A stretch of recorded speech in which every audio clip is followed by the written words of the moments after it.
Денес го одбележавме 62 годишнината од смртта на големиот наш борец револуционер Методијан Овчентов, кој што остави трага во државничкиот, политичкиот и народниот живот во нашата држава.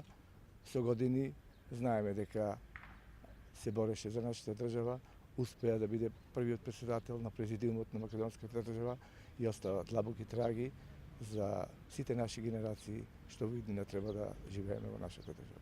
Благодарам. Во моментов неговиот правнук се наоѓа на одслужување на затворска казна од 15 години. Кој е вашиот став за тоа што му даваме почит како на прв председател, а сепак внукот е во затвор? Добро, мислам дека едното со друго нема апсолутно никаква корелација, нема врска. Ние го славиме делото и животот. Денес е смртта на големиот наш великан борец, председателот прв на президиумот. А она што се случува со неговиот внук, мислам, апсолутно не сакам да коментирам, не е поврзано со овој случај.